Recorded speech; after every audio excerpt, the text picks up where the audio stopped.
like spaceships and guns and robots. And Yeah. I was like, I don't want to draw any of that again. I want to draw like swords and vines and mountains and organic stuff and magic. This goes out to the challengers. Comics and conversation, y'all. What? Keep the conversation moving along. Keep reading comics, keep your local store strong. If it's hard, then it's a job for the challengers. What? Comics and conversation, y'all. From Challengers Comics and Conversation in Chicago, this is Contest of Challengers, a comics industry business podcast with Patrick Brower. Oh shit, he's doing it. He's doing it. Yeah, I mean, that's one of the benefits of doing it this way is there's deliberately no video. It's just audio. And I think that's probably for the best because the backdrop to me recording this way is my open closet. So you get to see all my clothes. It'd be great if it was on Zoom. Yeah, that's why I never did Zoom meetings. I would always think like, oh, I need to bring the store backdrop home and set it up behind me so it looks not like my bedroom. Yeah. But it's my bedroom, so who cares? Hey, everybody. Welcome to Contest of Challengers, where it is not just me rambling about my bedroom being messy and my closet being open. I actually have two separate guests from two different parts of the world. And if you add me in, it's only still two parts because one of them is really close geographically here. But it is the creators of the former comic book series VORACIOUS and the upcoming comic book series By the Horns. It is Markisan Naso from Honolulu, Hawaii, and Jason Muhr from basically Chicago. Hi, guys. Hey, Patrick. Thanks for having us. I have to take issue with that for 1 second, though, because Jason lives really far from Chicago. Yeah. See, I remember taking that trek. He's out in the boonies, man. Yeah. I'm in the burbs. Jason, I'm closer to Patrick than you are, though. I mean, that's fair. I am in the Fox Valley region. Your St. Charles, your Geneva. Oh, okay. Nice. Yeah. Not that far. Yeah. But when you drive out there... No, it's forever like in a car, no civilization, though. There's like this stretch where it's just fields, and you're like, wait a second, Jason can't possibly live here. I mean, if we're in a really fast plane versus a really crowded highway, it's almost the same distance between you guys, really.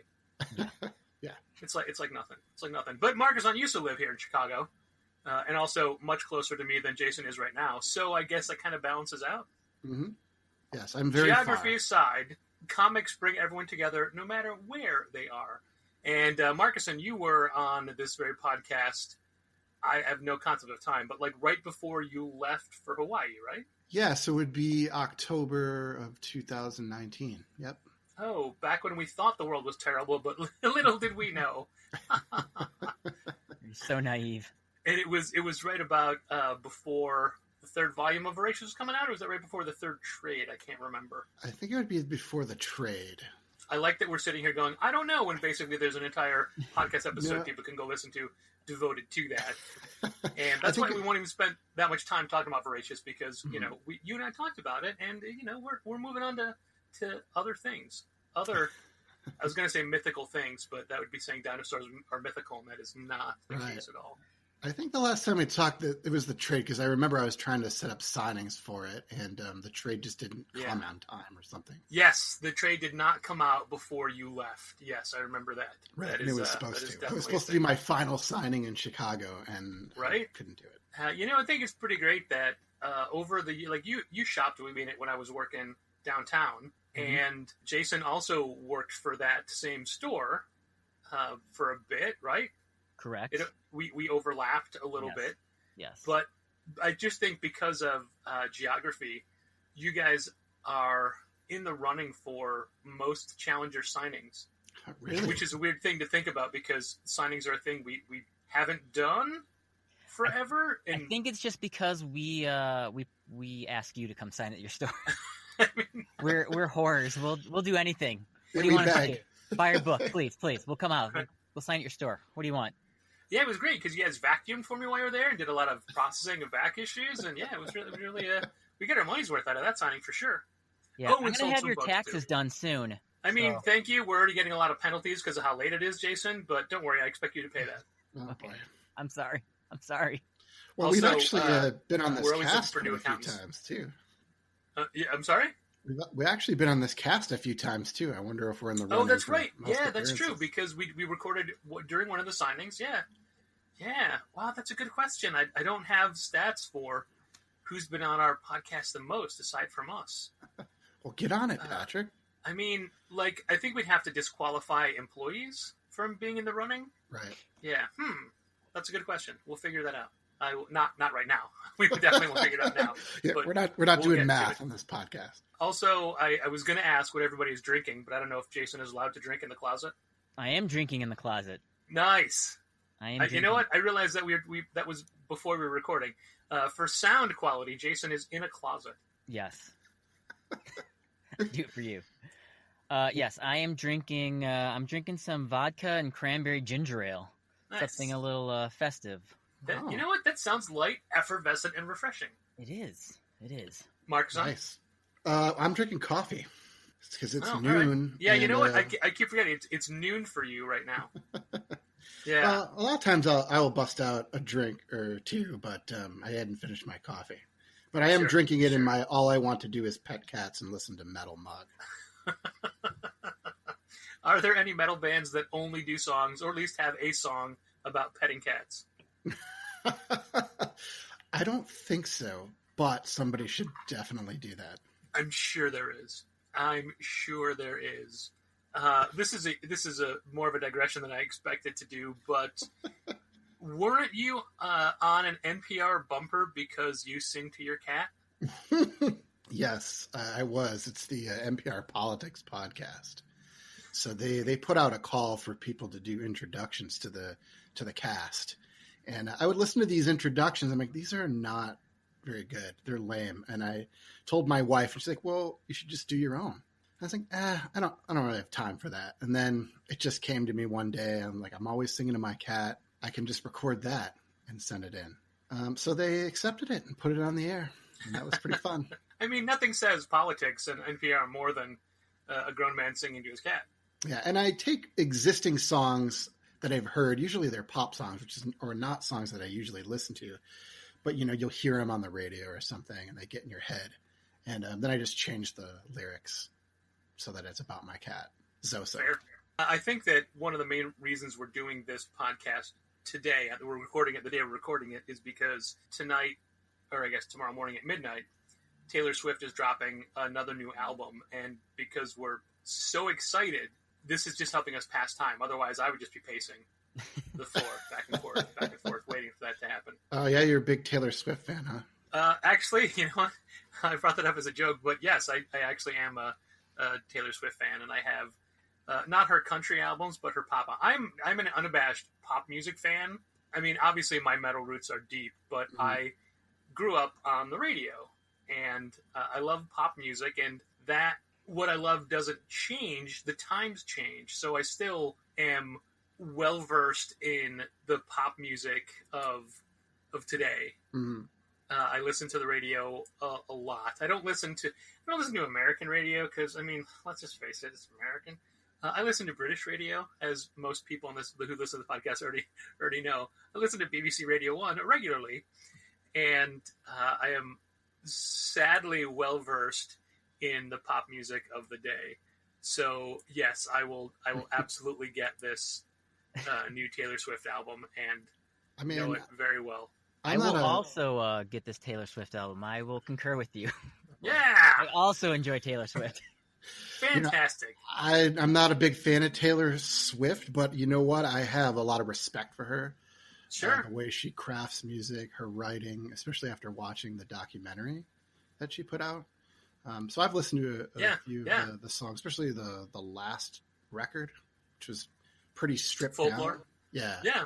And some guy from a different band helped her produce it. And I like Jack that Antonoff band. from Bleachers. Nice work. Nice tidbit. Bleachers. Yeah. I don't remember what it was, but anyways. I mean, she had a song with Bon Iver on it as well, but that's not who you meant. Yeah, I always try to dabble in some other music besides metal, just to see what else is out there. So. Sure. I mean, we all come back to our first love of metal. Mm-hmm. Definitely, Nothing Jason. wrong with that. Not me. I believe I said we all come back, Jason. Just this week, I picked up Soilworks' Wisp of the Atlantic EP. Oh, nice. Real good stuff. And then also the Lockdown Sessions from the Dead Daisies, but that's they switched singers from John Corabi to Glenn Hughes, and it's a lot more, I say this in the best way, hippie-esque than it was previously. Yeah, well, I always appreciate on this podcast you talking about music. You're clearly very passionate about it. I mean, it's a major facet of my life, and I also like to ease into it. So I can't tell if the people listening are happy that it doesn't automatically start with me talking about wrestling. But this time it's music and not comics. But you know what? Fine. We'll get to comics. So you guys have a new book coming out from a whole different publisher than you worked with before. It's called By the Horns, and it is basically about a unicorn hunter. And that is, of course, drilling it down to just a one-sentence thing. But obviously the meat of the story is, why would someone want to hunt unicorns? What did unicorns do to them? But, there are reasons. There are definitely reasons. And thanks to Jason, I've gotten to read issues 1 and 2 so far. And I will give my thoughts as we go along. But why don't you guys give a quick rundown of what it's about for the listener? Because honestly, the reason we're doing this now, no offense to Taylor Swift, it's not because of that. We're trying to get this information out to the public and to fellow retailers, because the first issue is in the current Diamond catalog, and those orders are due at the end of the month, and we want to make sure that it is not overlooked, because it's in the back half of the previous catalog.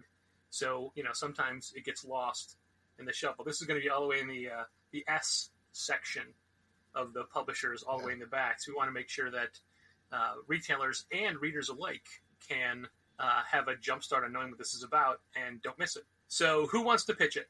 Oh, I can do that. Yeah, it's in the catalog from Scout. Fortunately, we have a spotlight in there, which is really cool. That Previews gave us that in the catalog. But it's basically the last unicorn meets Kill Bill. It's a sci-fi fantasy action series about a hunter named Elodie who wants to kill all the unicorns on the continent of Salathis for trampling her husband. But the problem is it's impossible to find unicorns. So Elodie just starts murdering anything out there with a horn out of frustration. And unfortunately for her, all that monster hunting just affects her standing in this farming village of Wayfarer where she lives. And she gets kicked out for neglecting to help the community. So she sets out with her talking half-wolf, half-deer friend Sajen. And they go to try to track down unicorns and get revenge. But they end up discovering that there's an even greater threat to the continent than they imagined. And so their mission kind of takes a turn. So the series... That's one of the things I like. Mm-hmm. I'm sorry, I didn't mean to cut you off, but that's one of the things I liked right away was I knew the premise going in, but there's so much more happening, and you don't waste time. You jump right in with giving us the world, giving us her situation, but also saying, like, no, this is really what the big threat is going to be about. This is what the story is going to be, at least for the first arc. So it's a lot more involved than you think it is. And I'm also glad that you said that Sajen talks, because I wasn't sure if it was just telepathy or actual words. Yeah, he's telepathic, so he communicates that way. He can communicate with any people, but he can choose who hears and who doesn't hear. I gotcha. Because, I mean, it was since there was no tail on the word balloon, I wasn't sure if he was speaking out loud or projecting that into her mind. Yeah, he projects it into her mind, and then she could talk. Or obviously, he can hear her. That's the language of comics. That was the thing that I immediately assumed, and it was right because of the way it was done, because that was the way you intended it. Gosh, it worked so well. Right, and it kind of like, well, what's going on here? We wanted to be a little bit mysterious of what he can do and how he communicates. Nice. Yeah, and one of the big hooks of the book, I think, is going to come. Not to get too spoilery, but eventually she is going to come across some unicorns. And for reasons that you will soon discover, she's going to have to actually team up with some unicorns going forward. So that's kind of the twist on the story. And basically the rest of the series is how that plays out. Sure. I mean, it's not called Unicorn Killer. It's called By the Horns. So right. Just the fact that she was killing anything with a horn plays into that. And also, it does lead to the potential of other stories. Jason, I've been following your work since Voracious, really. You killed it on this. This is obviously your best work yet, but it feels like you somehow managed to ratchet it up since the last issue of Voracious. And that's not in any way saying the last issue of Voracious was bad in any way, but this just seemed like man, this is a leap in ability. I don't know if it's just because you've been doing so much. You've had other books that you've been doing since, not just Voracious, but the line work on that is really great. Oh, thank you very much for saying that. Yeah. I mean, I think the goal of every artist is to, their current book is better than their last one. But yeah, after Voracious finished up, I did a bunch of fill-ins for some independent companies, and I just, put in those 10,000 hours. So hopefully it shows. And, I think when you're having fun too, it shows on the page, and especially if you're the co-creator and you're crafting the world and you're designing stuff to highlight your talents and highlight your interests. I think you're going to get a much better product. One of the things that was always drilled into my head when I was trying to become an anchor in the industry was delineation of textures, and that really stood out in these issues with all the different textures, whether it be the leather work of her outfit to just the everything else built into the world. Like the line work is different as it should be, and I thought that was really well done. Plus, it seems like you guys had a lot of fun just making these creatures, naming these species. Yeah, no, it's been a blast doing it. Jason and I always have fun working together. That's why we keep doing it, But we wanted it to be very different from Voracious. So, and that meant creating this whole new fantasy world. And we spent a lot of time just talking about it and talking about the characters and the world and the creatures and, coming up with things like doing the travel map, putting extra creatures in there just to show how big this world is and what kind of menaces occupy it. It's really fun. Yeah, when I was a kid, I was really into the artwork of like D&D and Magic the Gathering cards. I didn't play either of those, but I was really intrigued by the visuals of all that stuff. The game seemed a little too hard for me to grasp, but I really like the visual look of it. So this is me trying to mimic that. Make You're playing it now for a living. Yeah, yeah, totally. So that was one of the things when we went into this book. I told Markisan, listen, I want to draw a cool world that's filled with tons of monsters and different environments. So through the course of the story, Elodie, the main character, and her group of companions are gonna go across this continent, and we literally have a map in almost every issue showing you her journey along the way. But one of the cool things is, so the continent has different regions, So she's going to go to a jungly region and a desert region and go through some cool old ruins and go to a very wintry northern region. You're getting to draw all the scenery.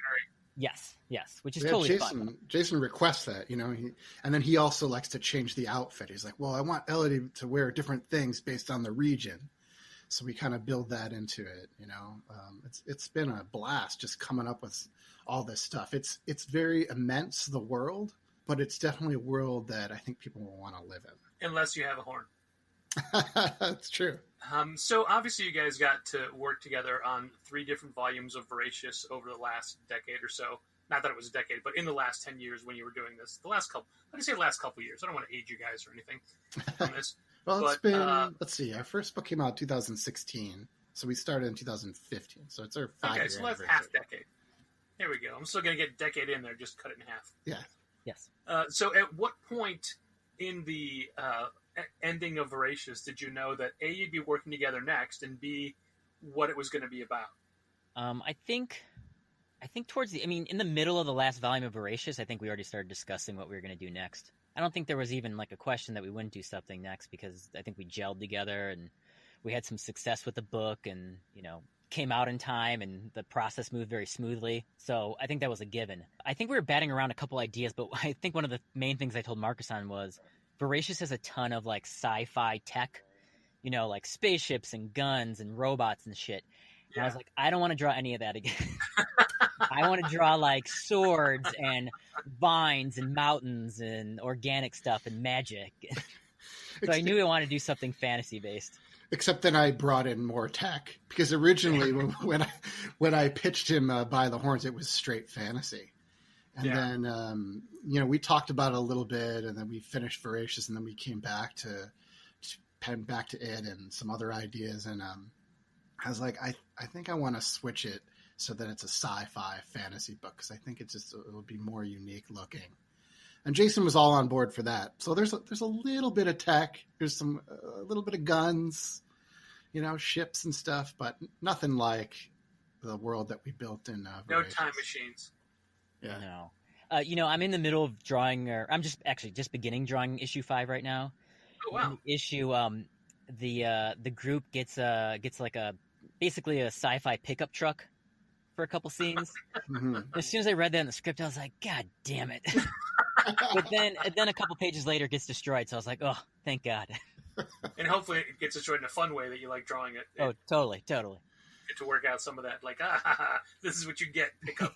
Well, actually, that's going to be really fun for Jason, because one of the things we're doing a little bit different on this one is I write full scripts, but Jason likes to choreograph things. So in a couple of the issues, I just did Marvel style for a few pages. And that particular issue, it was like, okay, Jason, here's what happens on these 5 pages. You can do what you want on it, So that's different. That was it's hard for me to let go of that, but because Jason and I have been working together for so long, I trust him to do something great, and he gets to have fun coming up with something that's his.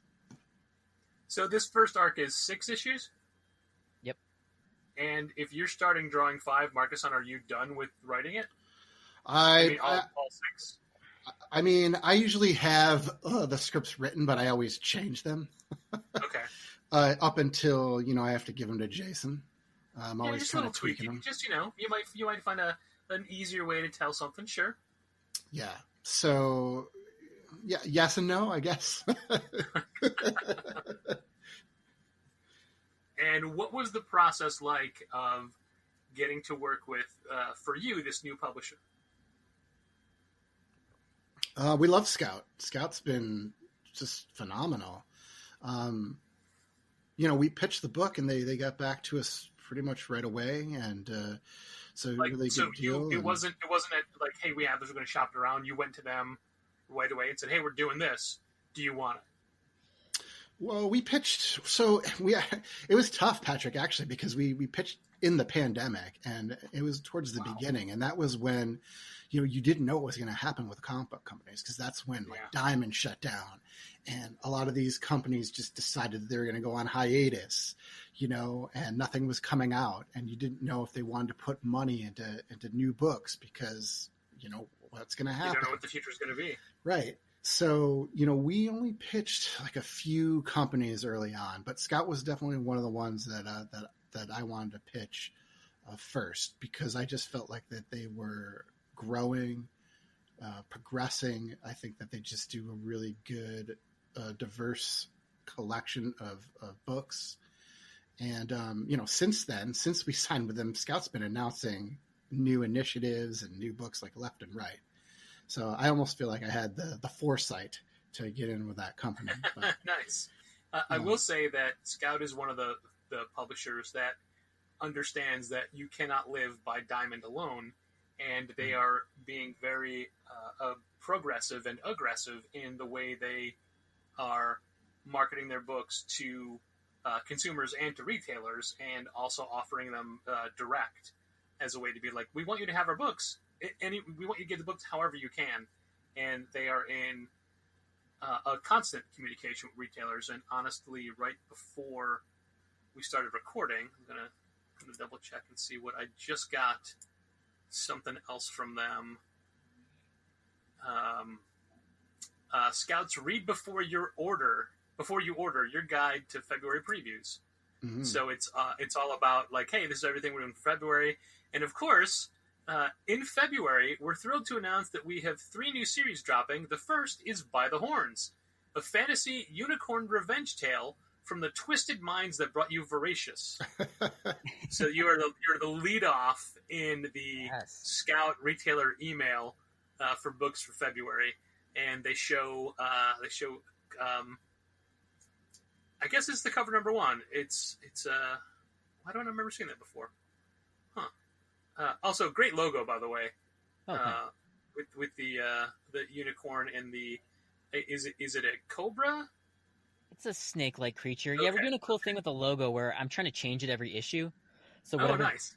whatever creatures are featured in that issue are going to be in the logo. Oh, I didn't catch that. Nice. Yeah, so in that first issue, they fight a group of these snake creatures. They're called Snapentors, which I named after. Yes, I particularly enjoyed that. Oh, you did? That Okay. name, yes. Yes, Yeah. Snape from Harry Potter, and also Serpentor from G.I. Joe. Yep. Yeah, pretty great. Yeah, I was going to add, so Scout's doing some really interesting stuff. One of the things they're doing in 2021 is they're doing a 1 month gap, or sorry, a 2 month gap actually, between issue 1 and 2 to give retailers and readers a chance to actually, read the book, see how well it's doing. I didn't even realize that was a thing until you guys told me about it when we were setting this podcast up. Mm-hmm.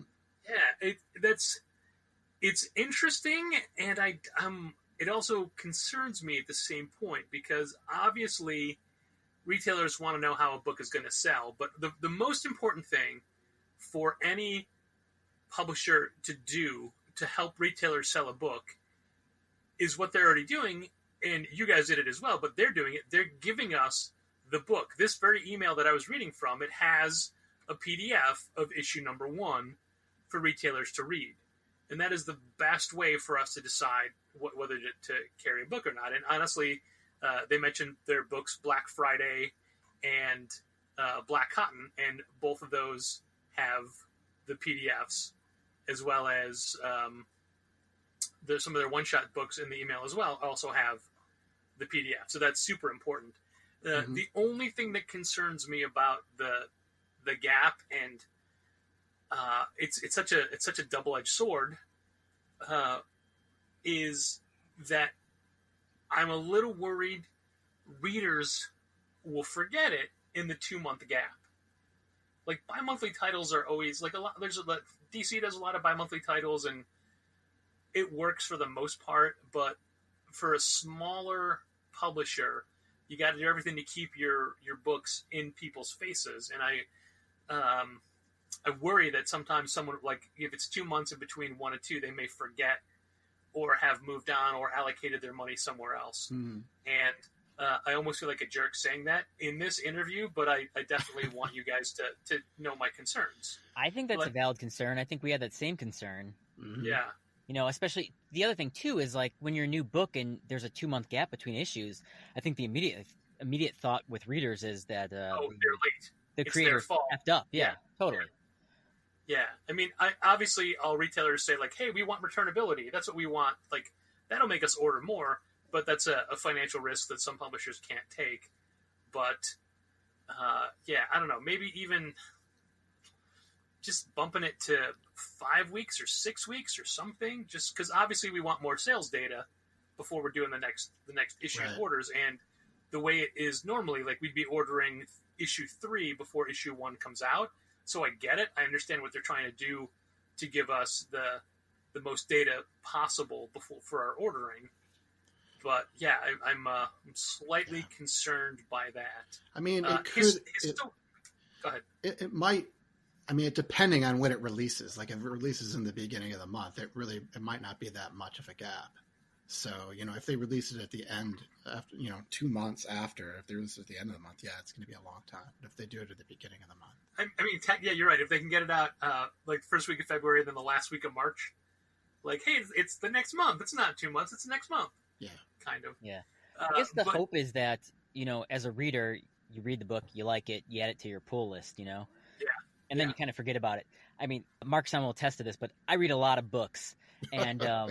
so when people talk about like, oh, this book's so late, I never even notice when books are late. Because Sometimes they just show up for you when you want them, right? Exactly. And there's so many other books coming out that I've never had a loss for something to read. So, I guess you're just dealing with the person that's maybe buying it off the shelf. Mm-hmm. Sure. I mean, you sound like you're very diligent in upkeep of your pulls list. Yes. But do you think that's because A, you worked in a comic store, and B, you are a creator, you know how important it is? Or C, it's just who you are as a person.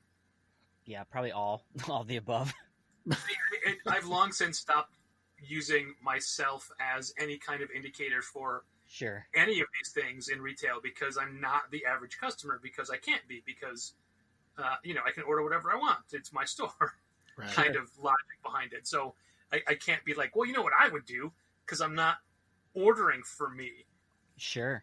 I was in my comic shop actually last week. So when Daredevil 25 came out, Yeah. there was a weird speculator market that bought up a bunch of copies of that. So when I went into the shop, they didn't have any on the stands, and I asked the manager, so did this sell out? And he said, no, I actually pulled all the copies, and I have them behind the counter, and I'm saving them for the regulars that I know get Daredevil. And I said, well, wouldn't they just join the club and put it on their list? He's like, no, there's a bunch of people that buy a book every month, and I know who they are, but they just won't join the club. Oh, man. Yeah, I mean, So bizarre to me. there's plenty of people that shop that way, and as bizarre as it is to both you and I mean, if that's the way they do it, like there's people we see every Wednesday who don't want the pressure of having to buy the same title month after month, because what if it's bad? What if they don't like it? Sure. Yeah. So, I mean, I get it. I understand. It'd make life a lot easier, but did you get a copy of that Daredevil? I did, because I'm in the club, and it's on my list. Oh, nice. Yeah, a lot of people shop kind of haphazardly like that. I'm a big fan of the previous catalog. I've been getting it since it comes out, and I make spreadsheets. I go through it. I write down everything I want. Awesome. I pre-order everything. So, I send emails to my comic shop, like, this is what I want for previews, this is what I want to order. So I've been doing that, since I was a kid. Yeah, so a little backstory. I used to work in a comic shop, and Markisan was a customer there. And I always used to laugh when he shopped there, because Markisan would come in with a very detailed spreadsheet of, what he wanted to add to his list, what he wanted to take off his list. And every week it'd be so diligently done that I felt like sometimes he would drop a title and then add it back before the next issue even came out. Like it was like the stock market, like going up and down constantly. Constantly like a script, constantly tweaking it, constantly trying to make it better. Yeah, well, yeah, because you read the book, and then maybe you don't want the next one.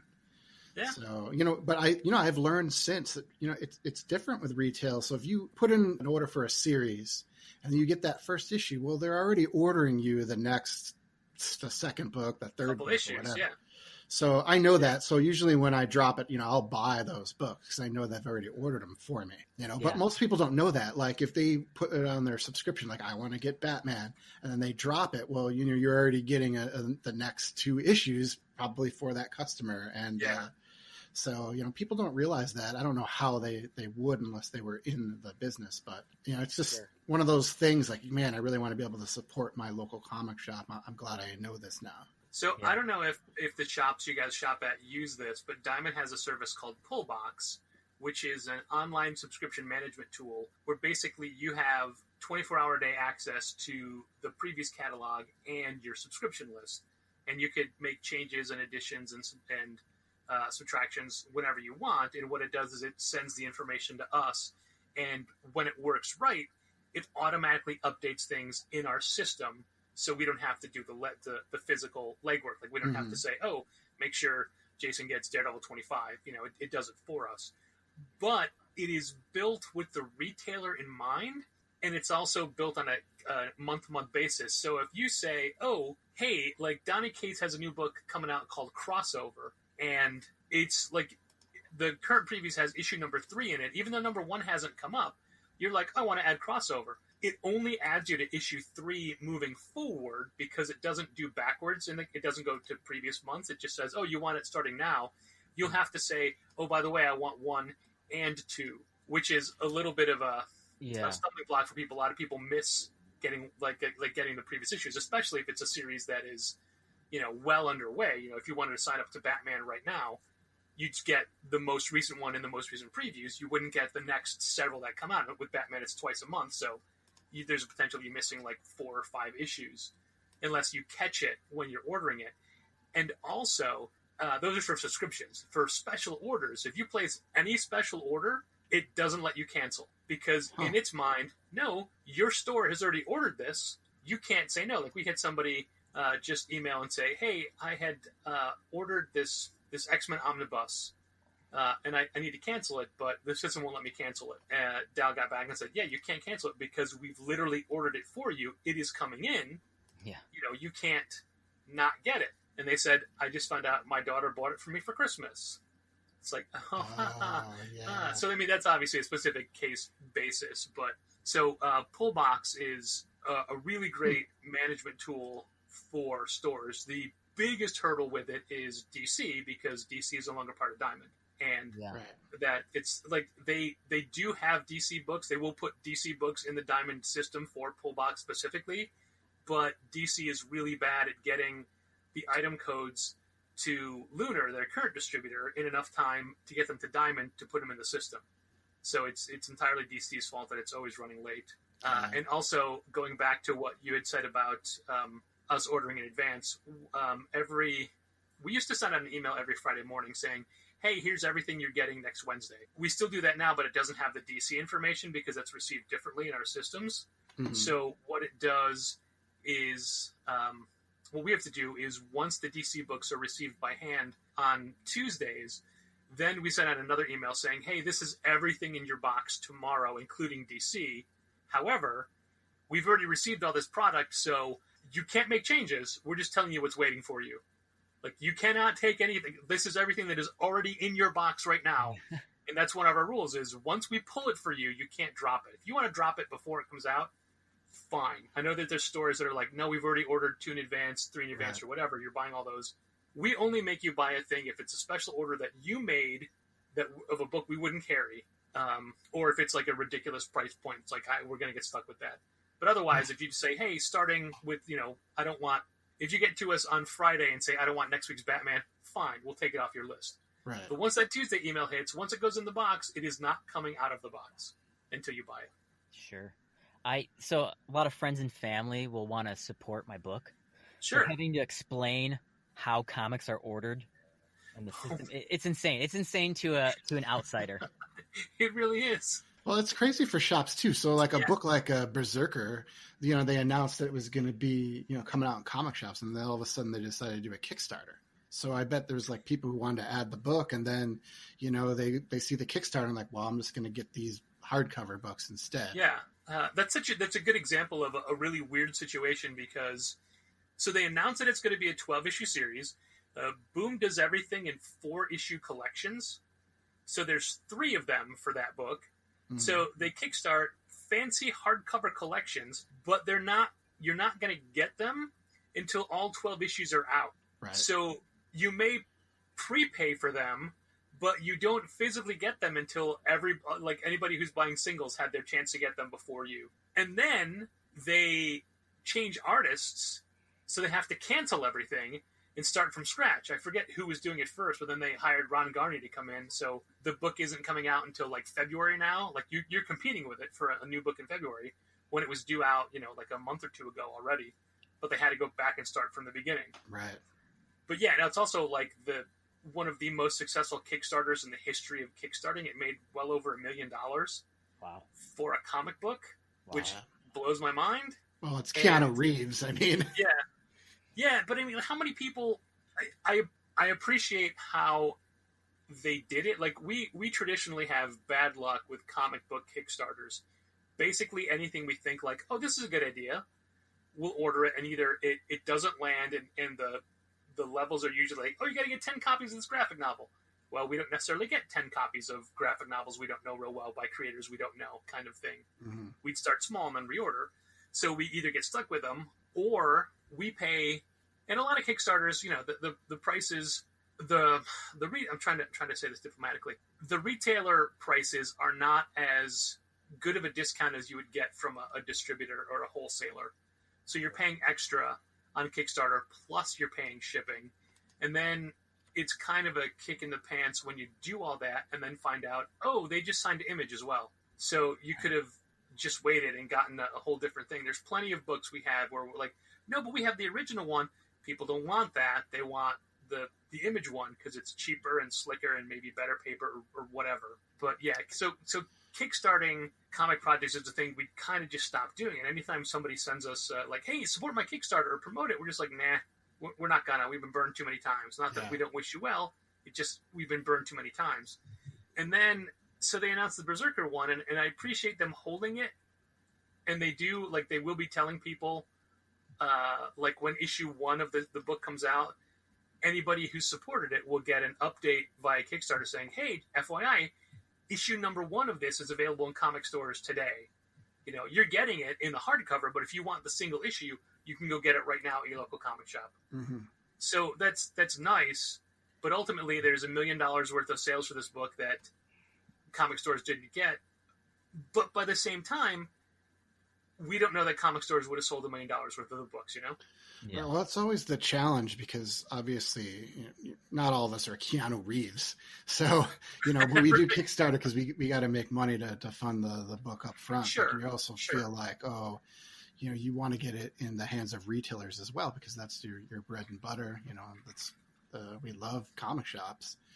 So I always think about that when we've done a couple Kickstarters. And try to you Kickstarted for Voracious to be able to afford the colors, right? Yeah. Or other printing aspects or what have you, even though it was already coming out from a comic publisher. Right. Yeah. That's just the reality of the industry right now is that just because a publisher is willing to print it and put it out, it doesn't mean any money is being given to the creators. No, I mean, I'd say most indie publishers aren't really giving you money up front, you know, so, you know, you've got to create the book and then, you know, do the best you can. And then, you know, hopefully you'll get royalties down the road, but it's not always a guarantee. You know, usually you might just break even or even be in the red for a book. You know, you're doing it out of love when you're first starting out, especially. Yeah, there's a reason that I'm the letterer of the book as well. It's true. I remember, did we talk about that or did you say you wanted to do lettering, Jason, to save us money? In my previous life, I was a graphic designer, so it just seemed like a natural extension of that. But yeah, I feel bad for like anyone that doesn't have those skills that has to hire those people because you know, every person that works on your book is technically like an employee of the book. Yeah. So they're either sharing the profits or you're paying them. Yeah. I remember sending you a book on lettering in the mail. Yes. Markisan, I think, purchased me the Comic Craft Guide to Lettering, the Richard Starkings. That's a great book. Richard Starkings is a super talented letterer. I get all of the Comic Craft fonts because I love them. Yes.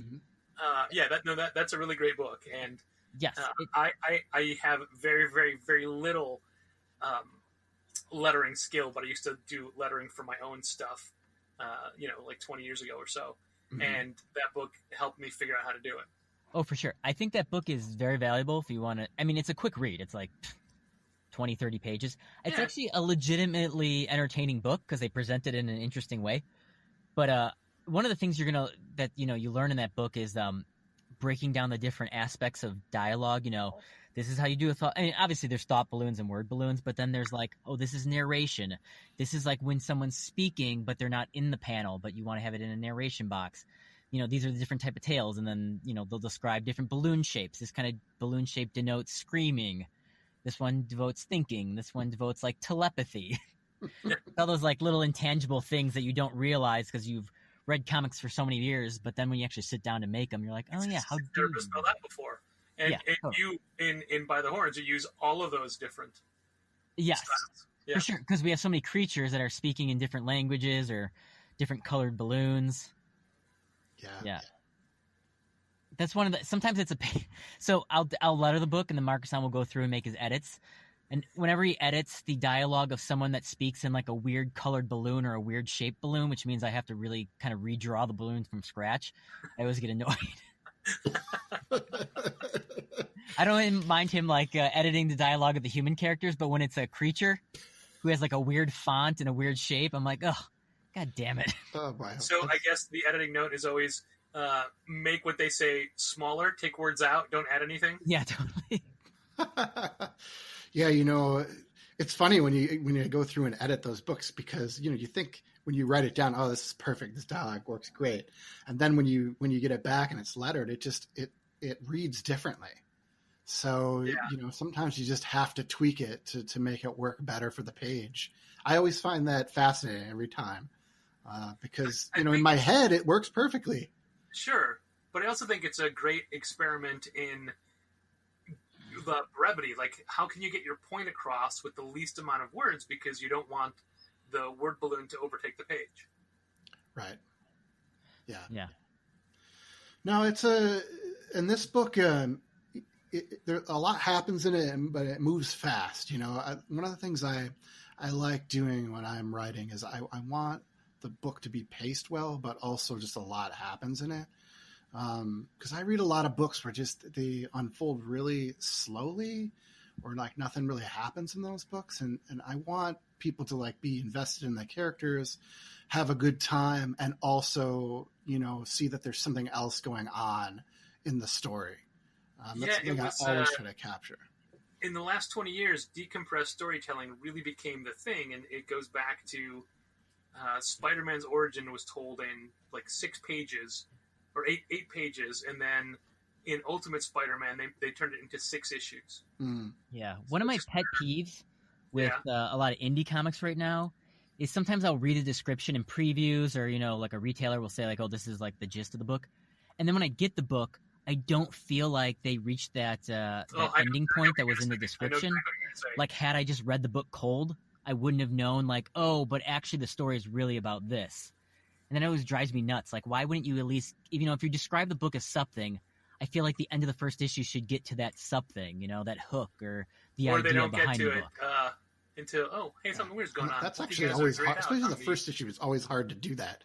With Voracious, we actually did the double-sized issue, which I was very happy about, because, you know, I wanted to build it up until it got to that point where Nate decides that he wants to open a restaurant serving dinosaur meat, you know? Yeah. But it was a longer journey, and unfortunately Action Lab was like, well, you can just do 2 in 1.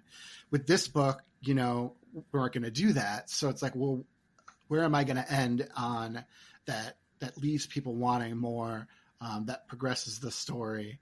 It's a good hook for the end of the book. So fortunately, I feel like I do really good endings, like cliffhanger endings, written for monthly books.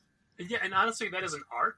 Nowadays, that is a thing that most people don't do. Like, I love Tom King, and I love everything he does, but when you buy Rorschach #1, you know you're getting chapter 1 of a 12-part story. You're not getting a great single-issue comic. Right.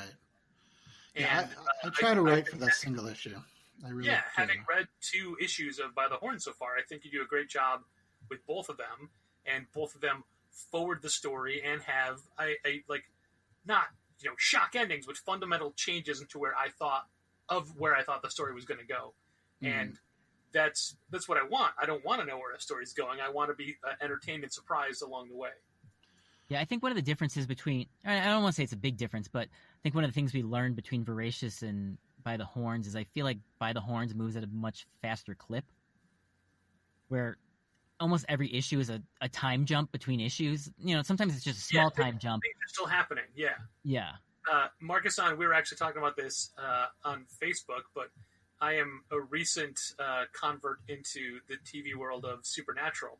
Ah, yeah. And I love that their episodes are so fast-paced, and they throw you into it. You don't have to... They don't hold your hand. You have to keep up. Yeah. And that's kind of one of the things you guys are doing as well.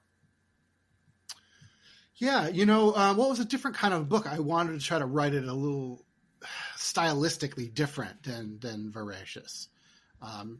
Because it's a different genre, because it's different characters.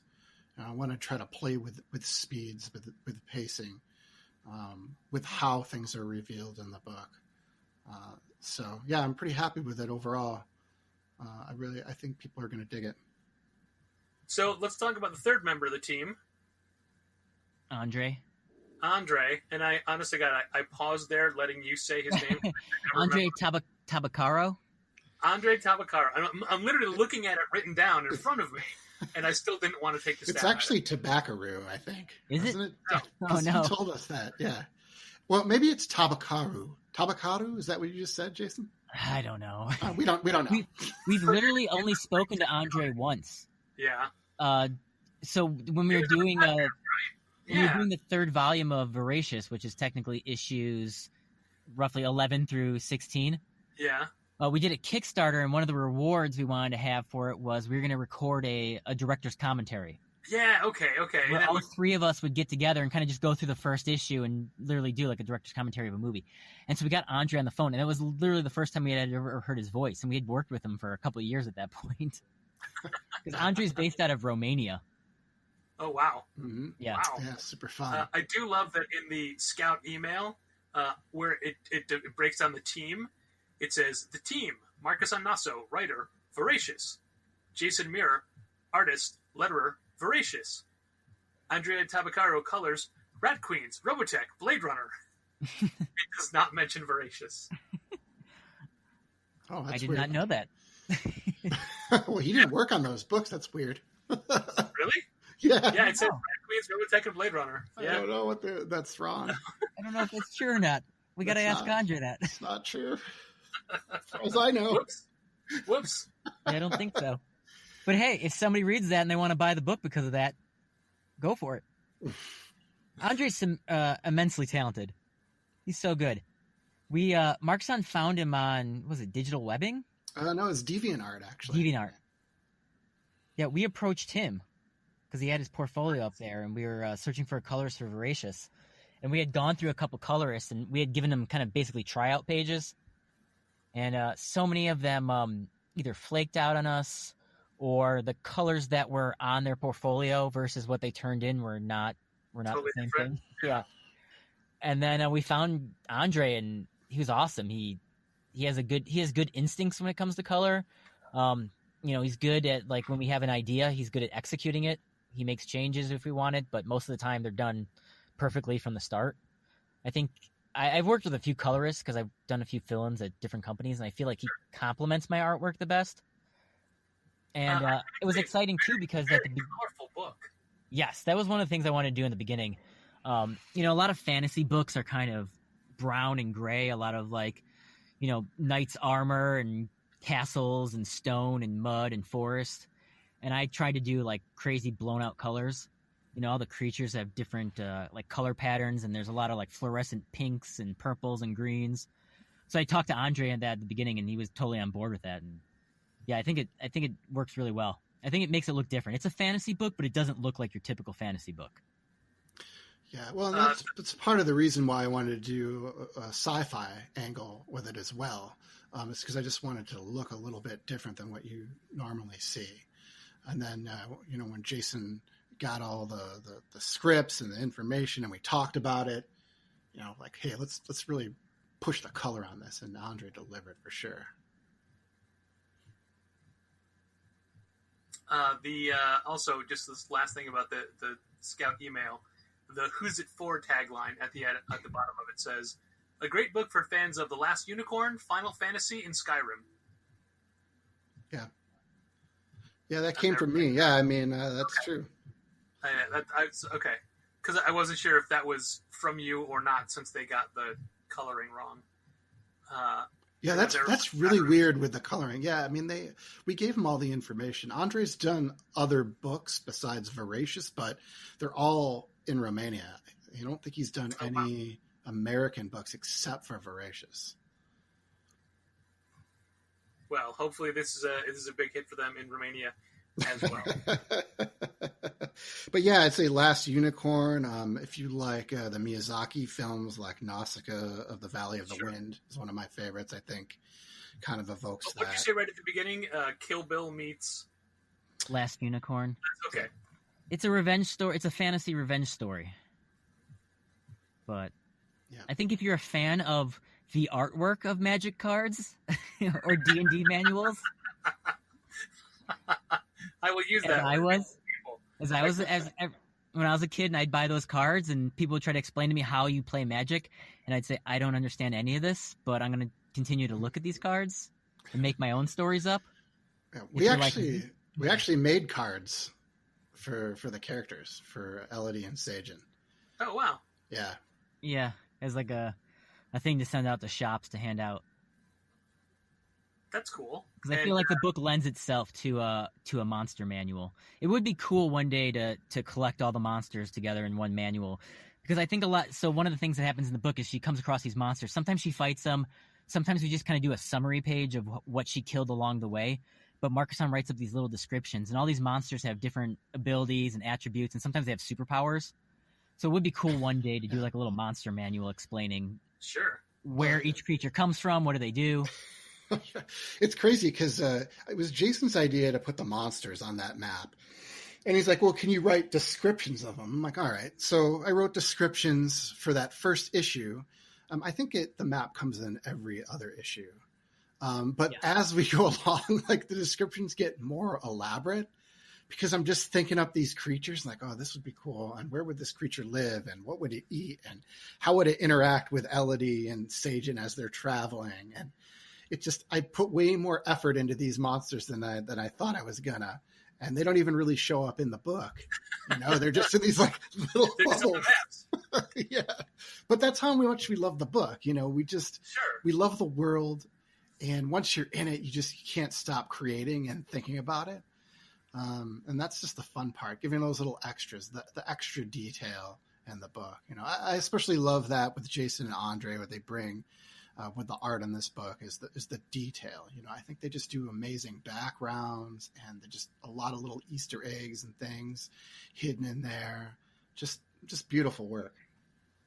Yeah, one of the fun things that we were just talking about this with someone else was sometimes I'll draw random crap in the background, like a random character that, you know, it's kind of just a throwaway thing in the background. And then like 3 issues later, Markisan will bring that character back and like give them a little backstory, give them a name and dialogue and stuff like that, which is always fun. It's kind of like a cyclical process. Like Markisan describes the scene, I draw the scene, I add a little bit to it, and then Markisan looks at the art and then comes back to it and says like, hey, I'm going to use that like little kid running in the background or that monster walking by. Well, that's the fun part. Yeah, we feed off each other, and you know, because we know each other's sensibilities, and you know, we respect each other's what we bring to the table for the book. So yeah, Jason will draw some like weird creatures or a character. I'm like, well, I kind of dig this person. I gotta have him in the book. So that's always a good time. So how has the pandemic changed your plans for marketing or further support of this book? Because like this would be a great kind of thing you would have several issues for sale at C2E2 or Seattle or whatever conventions you're going to, and now like are you worried about losing out on exposure by not being able to go to cons? And also, I mean, I imagine you guys did pretty well at shows just selling the Voracious volumes, you know, so you hopefully when this is collected, volume 1 of this is collected, you'll be able to do that. But I guess I'm saying, are you lamenting the inability to promote in person for this book when it comes out? Yeah, it's tough. I mean, one of the things I was actually talking to Markisan about this week was when we did Voracious, the very first series, we were really excited about it. And we actually, one day, we drove around to every comic shop in the area that we could go to, like 12 hours of driving just to like pitch in person. And for a second this week, I was like, should I do that again for this book? And I was like, no, we're in a pandemic. I'm not doing that. Yeah, it's a good thought. It's a good idea, but yeah, maybe for your own benefit, to your own safety. Yeah, we move a lot of trades at conventions, so that's definitely a bummer. But I mean, the hope is they announced C2E2 is coming back, but not till almost a year from now. Yeah. I mean, I'm hopeful that we'll be able to do conventions once the trade is out, which would be the end of next year. But you know, you never know for sure. It's tough. I did a convention in here in Honolulu right before the pandemic. In fact, I think they were talking about the pandemic when that show was going on. It was in the very early stages, and I sold out of all the Voracious books. Oh, wow. So, yeah, I mean, I love doing cons. I feel pretty good about this one, though, Patrick, to be honest, because I feel like there's more of a buzz for it. We've got a lot of retailers who are doing covers, like they're just ordering specific covers for the book. Oh, that's so great. I am always jealous of stores that have that ability. Yeah, I mean, it's multiple stores, and we never really had that before for Voracious. I feel like you asked about Scout earlier, and we love working with Scout. I feel like they really think this book is going to be, a big thing, and they're putting a lot of resources into it. They communicate with us constantly about the book. So I feel like the outreach for the book is greater than Voracious. And hopefully, because we're in this pandemic and shops, you can't go to conventions. People can't go to conventions to find stuff. that they'll be looking for it online, that they'll be looking at some of their favorite publishers or some indie publishers that they might not have, if they were going to conventions. So Yeah, I don't think know. when we did Voracious, it was our first book and we were just happy to be published. Any kind of notoriety, just seeing a book on the shelves with our name on it was exciting. But I think with this book, it's a different ballgame because, we're just getting a buzz and people are contacting us online and shops are wanting to do variants, and that's just new and exciting for us, and it's awesome. We have high hopes for it. I mean, all that stuff is great, and I, as much as of a fan I was of Voracious, and it was a good book, I think that By the Horns has more of a general appeal subject matter to it, like the Voracious, which fun, time travel, dinosaurs, but sentient, a dinosaur race of people, but also cooking and eating them. Like there's fun twists and things, but I think that a Unicorn Revenge story has broader appeal and is easier for people to get into. And I think that also helps. And I think we're in a renaissance right now of really great comic books being put out by everybody. And every month or so, there's a new book that we get to be excited about. And a lot of them are like fantasy or horror type things. And off the top of my head, there's Scarin' Hood from IDW, which is a super fun book. There is I Walk with Monsters. There's Giga. And these are things that are, smaller publishers, but really great fun books. And I'm very happy to be able to add By the Horns into that. And it gives me something to look forward to pitching to people. And this is the kind of thing that obviously we're friends. I've known you guys for years now, but I'm genuinely excited to be able to pitch this book to people. And I wouldn't say that if it wasn't true. I would just not bring it up. Well, thanks, Patrick. Yeah, thank you. I mean, I really wanted to write something that had a little bit more of a broad appeal, like you said, that was a little bit less complex than Voracious was, which I thought was, obviously a really fun book, but there was a lot going on in that book because it was the first comic I ever wrote, and I wanted to put everything in it, just in case I never got to do another comic again. This time I wanted to do a book that was kind of, that all my books are going to be weird. They're always going to be a little bit quirky, but try to find some like common threads that people that people from all walks of life, if they like fantasy, if they like sci-fi, like action, they can pick up this book and just enjoy it and have a fun ride, especially in the pandemic, an extra fun, book with heart and action. Yeah, and I think visually the book is sort of poppy looking, with the bright colors and the big visuals. I think it has a wide appeal, visually speaking, too. Yeah.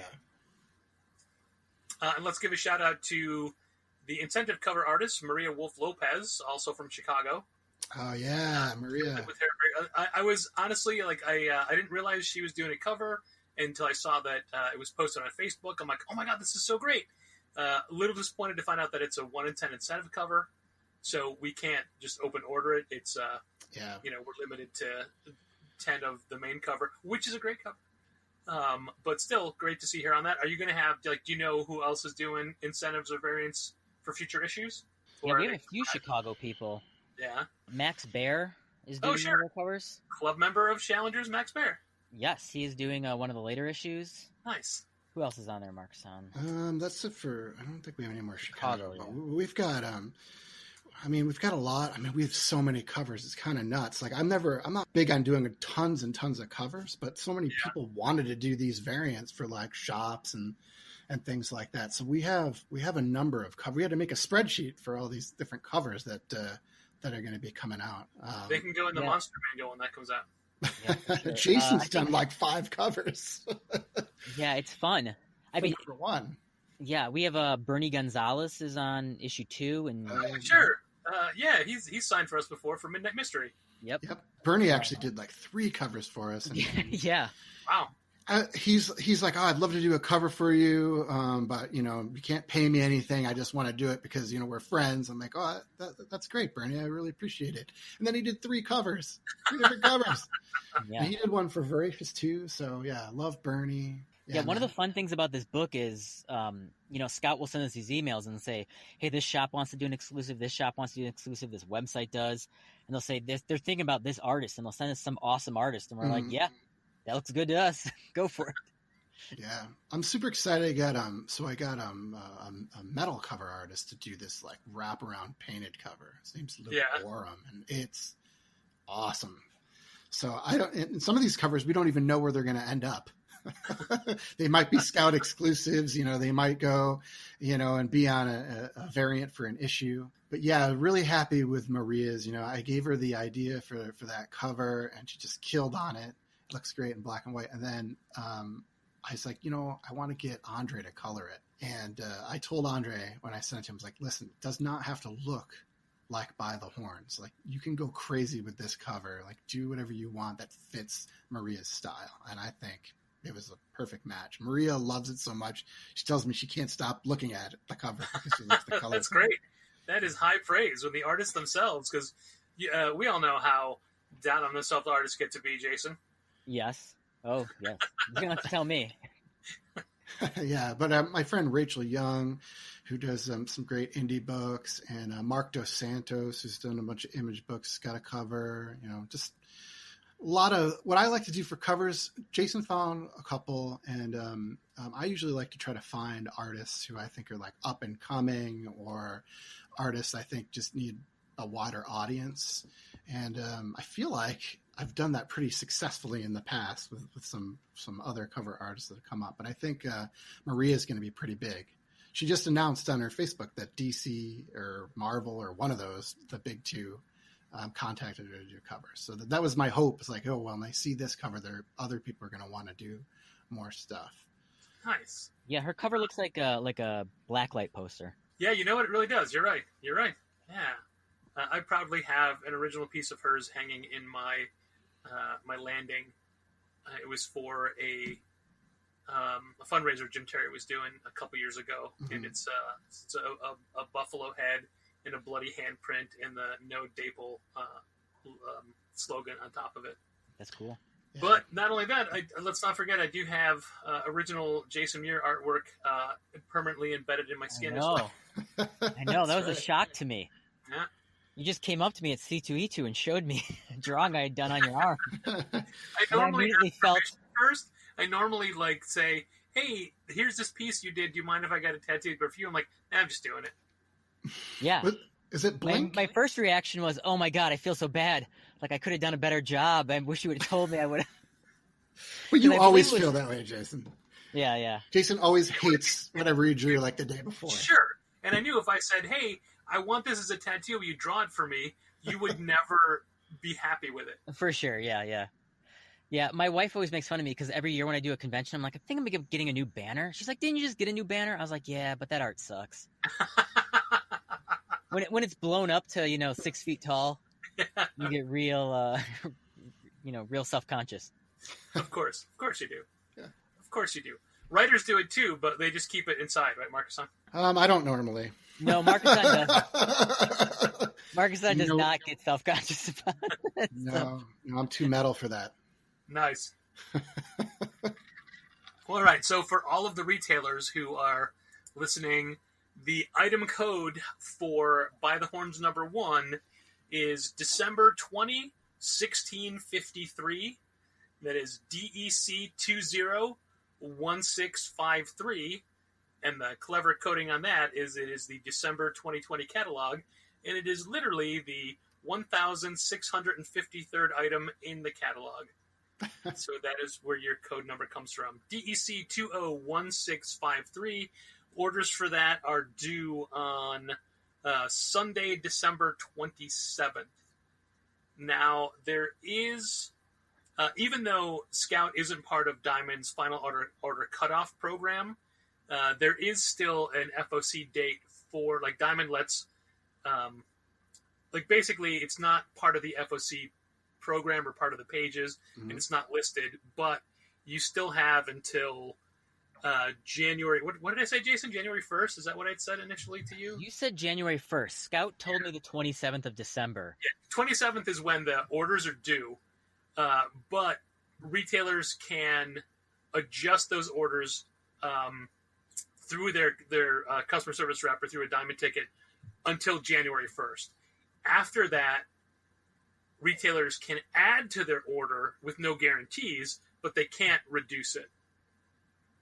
So they have that 3-day window from the 27th to the 1st to go up or down, but then from there it's only up, which is what you should do anyway. Yes.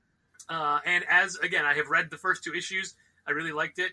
I know most people, whether they be human beings or artists or musicians, don't like comparisons, don't like when someone says, you look like this person, or your band sounds like this. But I'm still going to say this, Jason, I got a very strong Greg Land minus the tracing of porn stars feel from your art. Okay. Best compliment ever. I mean, it doesn't look like you just printed out screen grabs and traced over them, but it looks like, the back in the heyday, it's really clean style. And, yeah, the Nightwing era. Yeah, exactly. Perfect. The Nightwing era. Thank you. New tagline for you. Softcore Greg Land. I love it. I'm going to tell my wife I need a new banner for the conventions now. New banner, new tagline. Where can people find out more information about By the Horns or you two personally, whether it be websites or Instagram handles or what have you? This is the point where you get to tell people where to go. Sure. So By the Horns, you can find us basically on Facebook, Instagram, and Twitter. It's all By the Horns Comic on all 3 platforms. Nice. And then I am Jason Muhr, Muhr, on all those platforms as well. Yeah, and then my website is markisan.com. I'm Darth San on Twitter, Darth Markisan on Instagram. We post a lot of stuff. Jason particularly posts a lot of preview pages on his Twitter. So if you want to see, what he's working on, definitely check it out. Yeah, and for retailers, we really appreciate you considering By the Horns. As a lifelong comic book reader, I appreciate everything comic shops do. So, and I know that there's a lot of books out there that you have to choose from, but I think By the Horns is just really unique and fun series, and it's going to appeal to a wide audience, like we told you earlier. Fans of fantasy adventures like The Last Unicorn, Nausicaa, The Valley of the Wind, like I mentioned, story-based RPG games like Final Fantasy as well.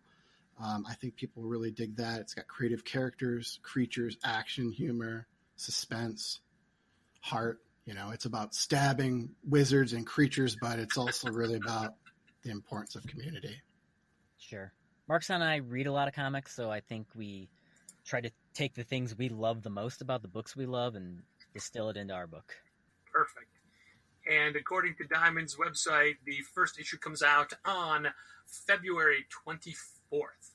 Yes. And Markisan and I also are very, open to working with retailers too. Like, if they want us to come in to sign, or if they want to do some kind of variant or any kind of thing, we are game to help you sell our book. Yes. What more could any retailer ask? Yes. But I would ask that you not do any signings until you're vaccinated, just for your own safety. Comic fans. I agree. We're a gross and dirty lot. Wow, Patrick, you have all kinds of great descriptions on this podcast. Gross and dirty, softcore Greg Land. Oh man, am I on the right podcast? What's going on? I like to paint a picture with my words. So there you have it, basically a treatise as to why you should buy the Horns #1. I know a lot of retailers don't like being told what to order or how to run their business, and I'm the same way, but as a fellow retailer, I can tell you that I really enjoyed this book, and I expect it to do well for us, so hopefully you'll give it some consideration. And Jason and Markisan, I greatly appreciate your time coming in at this hour in middle December and all these holiday preparations, pandemic or not, but I think you're giving us all the gift of entertainment, as we can look forward to buying and reading and loving By the Horns #1. Thanks for listening. Keep reading comics. This has been Contest of Challengers. Thanks for listening. Keep reading comics. Challengers is located at 1845 Northwestern Avenue in the Bucktown neighborhood of Chicago. 773-278-0155. Keep up to date with new releases and events at challengerscomics.com. Like Challengers Comics on Facebook, follow @Challengers on Twitter, and help fund this podcast at patreon.com/challengers. Patrick, can you edit that part into the beginning of the podcast? Me yelling, he's doing it. Happily. That could be the bumper before the theme. And now I'm leaving all of this in. Oh my gosh. This is such a racy podcast. Thanks for doing it. Thanks for listening. Keep reading comics. That was so sexy, Markisan. I tried. So sultry. I tried.